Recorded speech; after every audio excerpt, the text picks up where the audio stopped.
1857 की क्रांति भारत के इतिहास की वह महान घटना थी जिसने अंग्रेजी शासन की नींव को हिलाकर रख दिया। यह केवल सैनिकों का विद्रोह नहीं था, बल्कि भारतीय जनता के भीतर वर्षों से दबे असंतोष का विस्फोट था। अंग्रेजों की नीतियां, जैसे डॉक्ट्रिन ऑफ लैप्स, भारी कर व्यवस्था, किसानों और कारीगरों का शोषण और भारतीय सामाजिक व धार्मिक परंपराओं में हस्तक्षेप, धीरे धीरे जनता के आक्रोश को बढ़ा रही थी।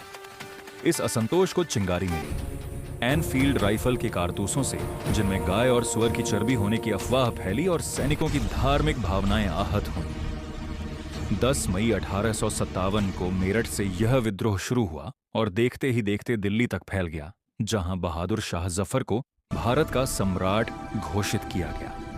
देश के अलग अलग हिस्सों में रानी लक्ष्मीबाई ने झांसी में, नाना साहेब और तात्या टोपे ने कानपुर में और बेगम हजरत महल ने अवध में अंग्रेजों के खिलाफ संघर्ष का नेतृत्व किया। दिल्ली, कानपुर, लखनऊ और झांसी जैसे कई क्षेत्र युद्ध के मैदान बन गए। हालांकि भारतीय क्रांतिकारियों में साहस और बलिदान की कोई कमी नहीं थी, लेकिन संगठन की कमी, आधुनिक हथियारों का अभाव और कुछ भारतीय शासकों के अंग्रेजों के समर्थन के कारण यह क्रांति असफल हो गई। इसके बावजूद 1857 की क्रांति ने भारतीयों के मन में स्वतंत्रता की भावना को और प्रबल कर दिया। अंग्रेजों को यह एहसास हो गया कि भारत पर शासन करना आसान नहीं है। यही क्रांति आगे चलकर भारत के स्वतंत्रता आंदोलन की नींव बनी और अंततः 1947 में देश को आजादी मिली।